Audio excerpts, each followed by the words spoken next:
Bem-vindos a mais um episódio do nosso pequeno curso de Unity 2D, aqui na Equilibre Cursos. Hoje nós vamos continuar aqui, mexendo em alguns aspectos do nosso jogo, nosso clone de Flappy Bird. Nós vamos trabalhar com a morte do personagem e a pontuação. Vamos lá, a morte do personagem vai ocorrer nas seguintes ocasiões. Quando ele encostar em qualquer coisa, ponto. Vai ser assim. Não vai poder encostar nada. Esse jogo vai ser ainda mais restrito, mais estrito, aliás, perdão, do que o Flappy Bird original. Porque que eu saiba, no Flappy Bird original, você pode encostar no teto, que não morre. Nesse jogo que eu estou criando, não vai poder encostar no teto nem morto. Primeiro de tudo, nós não vamos começar a fazer essa parte da morte. Nós vamos ver de corrigir aquela questão do cenário que saía um pouco de linha, né, conforme o jogo ia andando. Vamos dar uma rodadinha aqui para eu lembrar o que acontecia. Eu venho na cena. A hora que cria outro, ele sai. Deixa eu ver aqui. Então, teria que colocar ele um pouco mais... não, pera aí. Acho que eu já sei o que está acontecendo. Se eu tirar esse daqui, e der play, entendi. Ficava um sobrando porque eu mandei ele criar lá em cima daquele outro. Vamos fazer o seguinte, então. É isso aqui, ó. Esse intervalinho aqui que está fazendo ficar errado aqui atrás. Agora, né? Uma das coisas era que eu já tinha colocado um negócio aqui. Eu estava instanciando o outro em cima, né? O pedaço de background. Agora, eu acho que eu vou precisar fazer ele deletar esse primeiro já quando o jogo inicia. Vamos ver o que vira aqui. Roda agora, já deletou e já foi no lugar. Ah, perfeito. Tá construindo direitinho, vamos ver como é que tá no game. Não aparenta nenhuma falha mais aqui. Eu acho que agora tá legal. Então vamos cuidar agora da morte do personagem. Primeiro, na verdade, tem que criar um teto e um chão, né, para esse jogo. Vamos ver o limite da câmera. E vamos criar um Game Object Empty. E ele vai ser, este vai ser o teto. Vamos colocar um componente de Physics 2D. Box Collider 2D e vamos aumentar bastante no X. Não se preocupe com a colisão e a movimentação das toras do background está sendo feita por Transform Position. Vai trabalhar um pouco diferente a colisão. Vou nomear este Game Object de teto. Vou duplicar ele segurando o Ctrl no teclado e apertando D. No Mac, acredito que é Command e D. Ponho esse para baixo. E chamo de chão. Como é que tá? Chão, teto e main camera. Dá para trazer o teto um pouquinho para baixo. E o chão bem para cima. Na verdade, eu acho que o colisor do chão eu vou colocar coincidindo com o chão do background aqui. Vamos ver como é que ficou.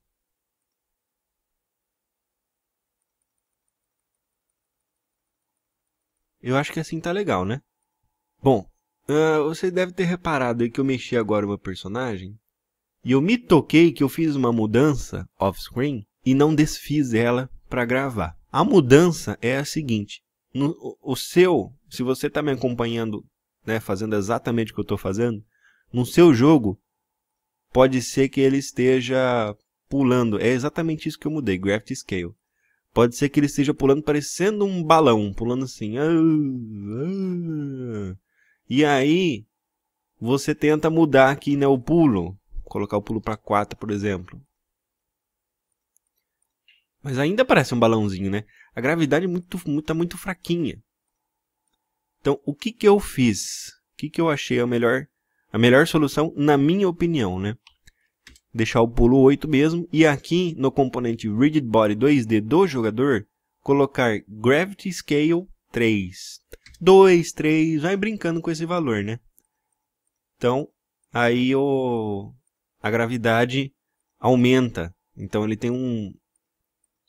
Vamos dizer assim, a grosso modo, tá? Opa, uma falha aqui, ó. A grosso modo, ele vai multiplicar a força da gravidade por 3. Então fica mais pesado. Esse fundinho tem que dar uma corrigidinha aí, né? Agora a gente vai adicionar mais Box Colliders para as toras. Então, no objeto toras, né, nos filhos, que são as toras, né, as próprias toras, vamos adicionar Box Colliders. Eu seleciono um Component, Physics 2D, Box Collider, e ele já põe num tamanho legal, ele já põe no tamanho da própria tora. E vou fazer a mesma coisa na tora de baixo, Component, Physics 2D, Box Collider 2D. Lembre-se sempre de usar 2D, específico para a ferramenta 2D. Vamos ver como é que está funcionando agora. Muito bom!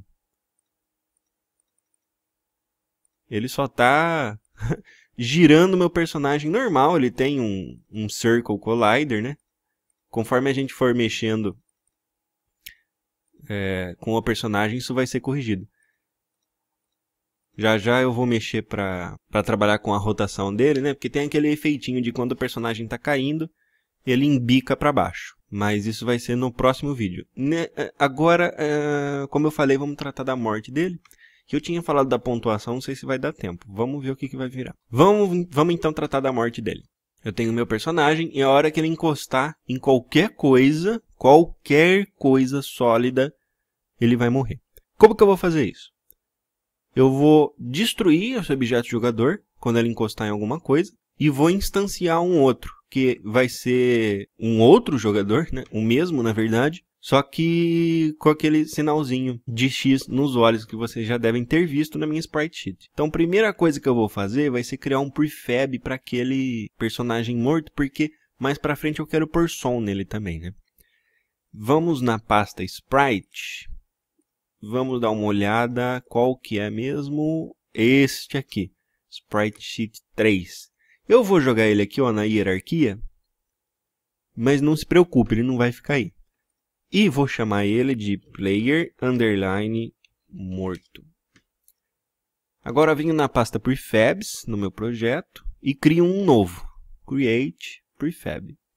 Só que agora aqui eu vou colocar P minúsculo, morto, com M maiúsculo.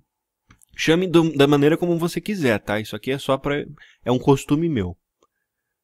Cadê meu player? Aqui na hierarquia eu pego ele e já arrasto para cá. Pro prefab. E posso deletar da hierarquia o player morto. Deixa eu salvar a minha cena. Estou fazendo tanta modificação. Pronto, agora eu tenho um prefab do player morto. Então, o que eu vou fazer agora é falar para o meu jogo, quando o meu personagem encostar em qualquer coisa aí sólida, você destrói ele e instancia no lugar dele o prefab do player morto. Eu vou fazer isso, vou adicionar essa funcionalidade no próprio player. Então aqui clicando em player na hierarquia, agora vindo na janela Inspector, vou editar esse script do player. E aqui no script nós vamos adicionar mais um pedaço. Abaixo de Fixed Update, eu vou adicionar um void on collision enter 2D, abro parênteses, collision, opa, é com 2 L's e não I, collision 2D, outro. Eu não vou usar esse outro. A gente já viu, né, nos vídeos passados o que é esse outro aí. Eu não vou usar ele, mas eu vou declarar ele aqui. Abro as chaves e fecho as chaves, que é o localzinho de trabalho, né, Aliás, vou colocar essa chave aqui. Eu peguei o costume de usar assim.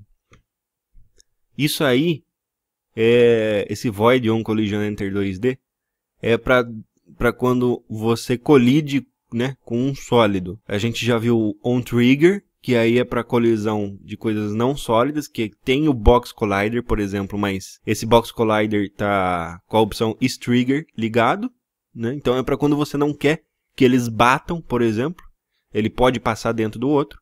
E tem o on collision enter, que aí é quando você dá uma pancada no outro, né? E tem a interação física. Você bate, é mandado para trás, mandado para o lado, não sei o que acontece, né? Depende de como você está fazendo o seu jogo. No meu caso não vai acontecer muita coisa. nesse aspecto. Aí eu tenho aqui que tipo de colisão que é, né? O que é esse OnCollisionEnter, é uma colisão 2D e com outro objeto. Aí aqui, OnCollisionEnter, a gente vai pôr o comando que vai instanciar o player morto e a destruição do player que está vivo, né? Então, aqui em cima, ó, antes do start, eu vou criar um public GameObject. Vou deixar ele vazio. Vou chamar ele de pmorto. Tem o mesmo nome do prefab, mas não precisa. Eu faço isso para eu não me perder. Agora que eu criei aqui um GameObject pmorto, eu vou pegar ele e jogar aqui. Mas por que você criou um GameObject, não sei o que, bababá? Porque o que vai instanciar é GameObject. Tudo que existe no seu jogo são GameObject. Tudo físico que você vê lá, ou mesmo que você não vê, dá pra gente criar GameObject empty, mas tudo que tem no seu jogo é GameObject. Então eu vou criar um agora para chamar o prefab do player morto. Então eu tenho aqui OnCollisionEnter 2D, collision outro. Primeiro eu vou instanciar o jogador morto. Então, instantiate pmorto position. Como eu quero que ele seja instanciado exatamente no mesmo lugar do player vivo, eu vou simplesmente colocar aqui, ele é um vector 3, né? Você está vendo aí no IntelliSense. Eu posso pôr, eu não preciso criar um novo vector 3 nesse caso, eu posso pôr transform, se eu escrever direito, ponto position. E vou tirar esse T maiúsculo porque é T minúsculo. Transform position. E aquele quaternion, que ainda não está na hora de ver. Quaternion.identity. Só lembra de pôr isso em questão da rotação em relação ao mundo. Como eu mencionei já em outro vídeo, eu provavelmente vou fazer um vídeo inteirinho dedicado ao quaternion. Então agora eu instanciei o player morto. Vamos ver se está funcionando antes de tomar alguma decisão aqui. Vamos voltar para o Unity. Voltei para o Unity agora, vamos dar play. Deixa eu manter ele para baixo aqui. Estou passando, fazendo ponto. Aí eu encosto. E não aconteceu absolutamente nada. Por quê? Olha a mensagem de erro aqui embaixo. A variável pmorto do player não foi assinalada. Eu deixei um procedimento básico. Eu deixei de fazer um procedimento básico. Aqui no script, eu criei, né, uma variável do tipo GameObject, pmorto. Mandei instanciar ela. Mas eu não falei para o Unity o que é. Essa variável está se referindo a quê? Que é, um pedaço que faltou é eu arrastar esse pmorto lá para a variável aqui, né? Que dá para ver na janela Inspector. Variável pública aparece na janela Inspector, justamente para a gente poder manipular desse jeito. E eu, espertão, esqueci desse pequeno detalhe. Então vamos arrastar o meu prefab, pmorto, para cá, para o GameObject. Para variável pmorto do tipo GameObject. Vamos dar play de novo.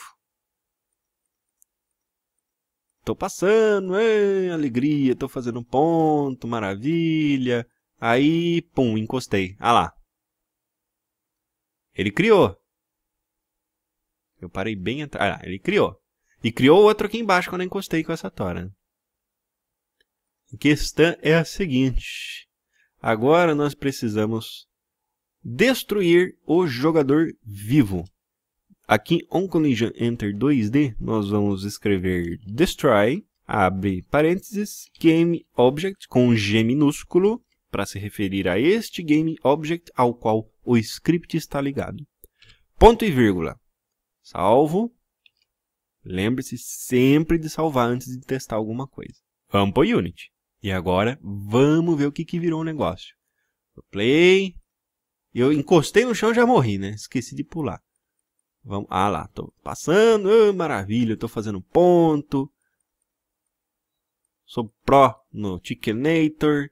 Aí eu encosto na tora. Morri. Aliás, aconteceu uma coisa aí com o player morto. Tá aqui. Mas é... Por que ele tá pra trás? Ah, né? Ele instanciou normal. Ele só foi parar pra trás. Ó. É só eu ajeitar. Ó, eu vou aproveitar que eu fiz isso agora. Quem quiser ver o mundo 2D no jeito 3D. Eu não lembro se eu já expliquei isso. É só você apertar aqui em cima, quando você estiver na cena, vai ter um menuzinho, né? E tem escrito 2D, que vai estar selecionado, porque a gente começou o jogo com as definições de 2 dimensões.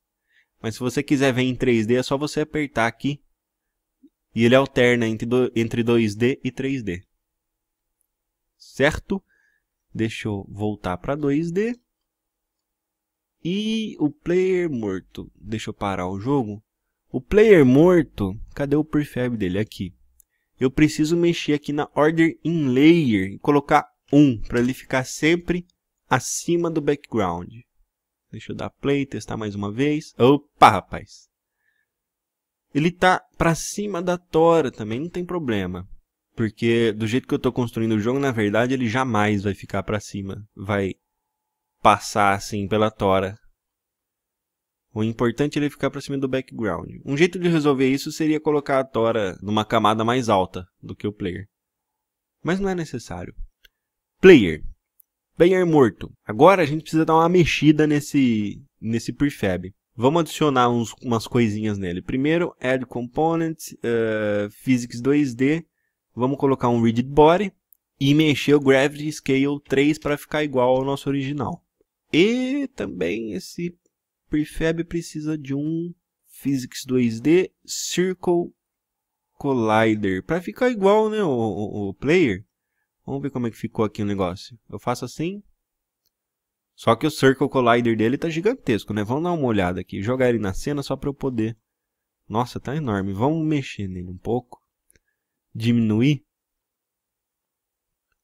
o raio dele assim, que daí fica próximo, né, o que tá o player vivo. Assim tá bom. Agora pego ele e arrasto para cá. Posso deletar da hierarquia. Vamos dar um play para ver qual é que é. Aí encosta. Ah, tá bem melhor agora. Agora sim. Agora tá ótimo. Então eu tenho meu player morto. E para concluir o vídeo, agora a gente vai trabalhar com aquela questão de o passarinho começar a olhar para baixo quando ele está caindo. A pontuação eu vou deixar para o próximo. Vamos lá para o script ver como que a gente pode fazer isso. A gente vai trabalhar então com Euler Angles, aqui dentro do update.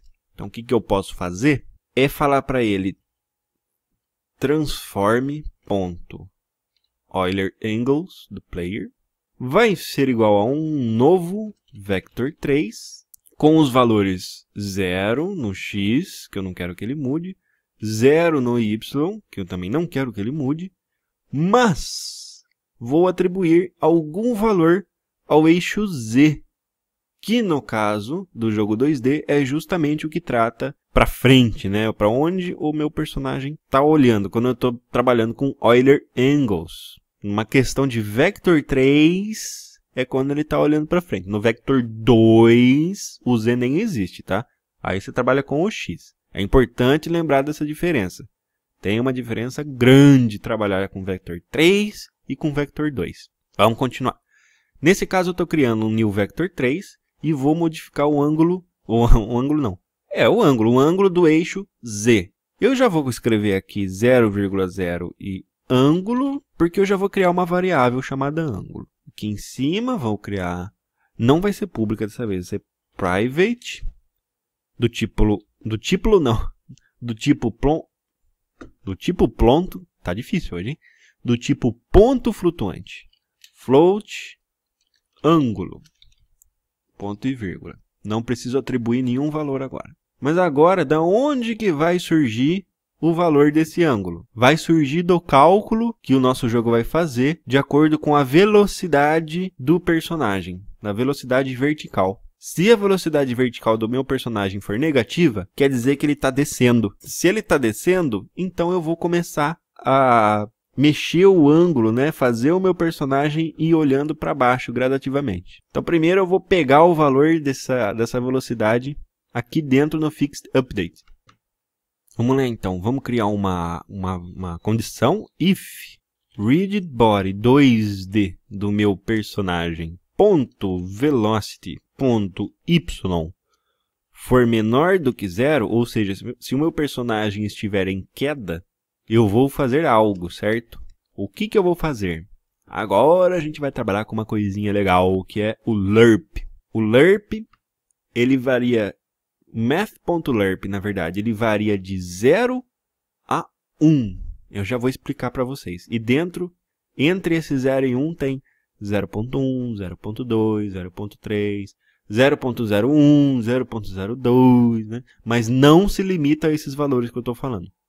Eu quero dizer que a variação não é entre 0 absoluto e 1 absoluto e acabou, é só esses dois números. Não, tem uma infinidade de números aí no meio, entre um e outro. Vamos brincar então com o math.lerp agora. Então, se tiver para baixo, eu vou fazer o seguinte. Eu vou chamar o math.lerp. Vou fazer agora a variação. De quanto a quanto? Como eu estou mexendo com ângulos, eu vou dar um valor para ele. Eu quero que ele mexa do ângulo 0 ao ângulo menos 90, que é o meu personagem olhando direto para baixo. Então, esse primeiro valor é de onde? Né? Qual que é o seu valor inicial que vai fazer a variação? É 0, vírgula. Para onde? Qual que é o seu valor final? No meu caso, menos 90, que é o eixo Z olhando para baixo. E agora, olha na IntelliSense, tem float t. Isso não ajuda em nada, né? Não explica em nada. É aqui que é a questão, que vai fazer a variação de 0 e 1.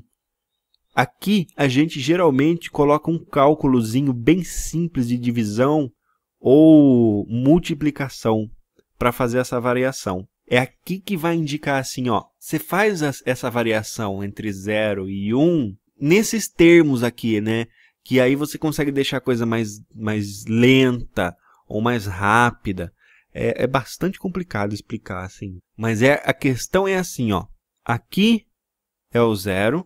E não é 0 porque está escrito 0 aí, né? Esse 0 que está escrito aí é o meu valor inicial. Mas aqui, dentro da variação, é o 0. E aqui, dentro da variação, é o 1. E aqui, eu vou dizer para ele como que ele vai fazer essa variação. E eu posso controlar a velocidade dessa variação desse jeito, usando algum valor. No meu caso, eu vou usar a velocidade vertical do meu personagem para fazer o controle dessa variação entre 0 e 1. Ou, nesse caso, 0 e menos 90. Se você tiver dificuldade, se tiver muito complicado de entender o que é esse math.lerp, faz o seguinte. Seleciona ele com o seu mouse aqui, segura o Ctrl no seu teclado e aperta o botão de aspas, logo à esquerda do número 1 no seu teclado, enquanto você estiver segurando o Ctrl.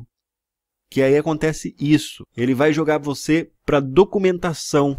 E aqui na documentação a gente pode ver. É o que eu falei. Nossa, mas tá tão pobrezinho, eu nem sabia que estava tão ruinzinho assim. Mas vamos tentar aqui, ó. Função estática lerp. Descrição. Ela faz a interpolação entre A e B por T. Eu acho que fica mais difícil ainda tentar entender por essa descrição aqui. Tá muito breve essa descrição, né? Mas tudo bem. Eu espero que tenha dado para entender mais ou menos. É uma variação entre A e B. É melhor, acho que nesse caso é melhor do que usar entre 0 e 1. A e B. No meu caso, o valor A é 0 e o valor B é menos 90, né? E a gente vai fazer essa variação por T, que no caso é, no meu caso, no nosso caso, né? Nós estamos construindo esse jogo juntos. Eu vou usar o valor de rigidBody 2D ponto velocity ponto y. Mas isso não vai ser o suficiente, porque a variação vai ficar enorme. Isso aqui vai retornar valor gigantesco, porque esse valor rigidBody.velocity.y é grande. E a gente precisa fazer uma variação entre os números 0 e 1. Então, a gente precisa de uma variação bem pequenininha. Então, nesse caso, geralmente se faz uma divisão por alguma outra variável que está em constante mudança no jogo. No nosso caso, eu vou fazer uma divisão aqui da velocidade y do meu rigidBody 2D por uma outra variável. rigidBody 2D.velocity dividido por... Eu vou chamar essa variável de divisor, porque eu quero criar uma variável pública aqui em cima, public float divisor, para eu ter total liberdade depois para colocar o valor que eu quiser aqui. E tem uma outra coisa. Do jeito que está agora, rigidbody2d.velocity.y vai dar zica, porque ele vai pegar variação de valor positivo e negativo, não vai dar muito certo. Mas vamos tentar ver o que acontece aqui no jogo. No player, vamos colocar o divisor por 10, um valor bem alto já. Vou dar play. Opa, seria bom se eu conseguisse mexer o passarinho, né? E ele não está mexendo, você está vendo? Ele não está se mexendo. Apesar de eu ter feito uma divisão por 10, que dá um valor baixíssimo, ele não está olhando para baixo. Ele simplesmente não olha. Qual que é o problema nesse caso? O problema é que o rigidbody.velocity.y está retornando valor negativo. Eu estou falando para ele aqui, ó, se esse valor for para baixo de 0, ou seja, negativo, você retorna o valor. E isso está confundindo aí a cabecinha do MathLerp. A gente precisa dar um jeito de retornar valor positivo entre 0 e 1. Entendeu?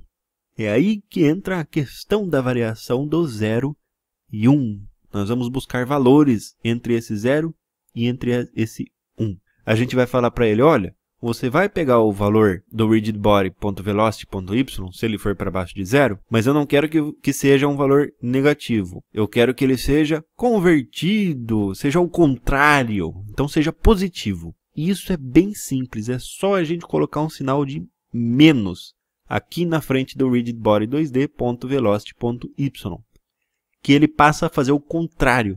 Ele passa o mesmo valor, antes negativo, só que dessa vez positivo. Vamos lá ver o que vai acontecer agora? Aliás, antes de lá ver o que vai acontecer agora, vamos colocar um valor inicial para esse 0. Para esse ângulo, aliás, é um valor inicial 0. Tá? Agora vamos lá mexer. Vamos dar play. E não acontece nada. Sabe por que não acontece nada? Porque o espertão aqui não mexeu na variável ângulo. Aqui ele faz o MathLerp e tal, mas e daí? Ele não atribui para a variável ângulo. Olha que esperteza. Então vamos fazer o seguinte aqui dentro. Ó. Na frente de math.lerp, a gente vai colocar ângulo igual a mathf.lerp, blá, blá, blá, blá. Agora o ângulo vai pegar esse valor aqui e vai jogar para esse pedaço de código. Agora vai acontecer alguma coisa. Vamos testar. Play. Olha que maravilha, agora ele está olhando para baixo. Só que ele está meio esquisito, né? Ele faz o ângulo, ele dá uma mexidinha para baixo, dá uma olhada para baixo. Na hora que eu subo, ele ainda está olhando para baixo. Está esquisito, hein? Está esquisito. Sabe por quê? Porque eu estou falando para ele executar esse pedaço aqui só quando o valor da velocidade do rigidbody for para baixo de 0. Então daí quando eu aperto o botão do meu mouse, ele pula. Ou seja, a velocidade no y fica positiva. Então o passarinho fica no último estado que ele estava antes de começar esse código, que é um ângulo aí entre 0 e menos 90. Vamos corrigir esse pedaço agora também. Então vamos falar para ele, ó, se a velocidade do y do rigidbody2d for para baixo de 0, você executa esse pedacinho de código. Se não, você vai fazer outra coisa, que é atribuir um valor à variável ângulo de 0. Então, se a velocidade do y for maior do que 0, na verdade, igual ou maior nesse caso, aí o ângulo vai ser 0. O ângulo no eixo Z vai ser 0. Vamos ver o resultado no jogo. Play. Olha que beleza. Agora, sempre que eu estou subindo com o passarinho, quando eu aperto para ele pular, ele está olhando para frente de novo. Então, agora a gente já tem mais uma daquelas funcionalidades bobinhas, né, do Flappy Bird, mas que faziam diferença. Então, o nosso personagem agora, a galinha no meu caso, vai olhando para baixo. Conforme ela vai caindo, ela olha para baixo. Aí, quando eu aperto o botão de pular, ela olha para frente de novo. Bem legal. É uma mecânica bem simples, mas é bem legalzinha. E esse background ainda dá umas bugadinhas de vez em quando. Encorajo a vocês a corrigirem aí perfeitamente. E com isso, nós terminamos a 5ª parte do nosso pequeno tutorial de Unity 2D. Obrigado e até o próximo!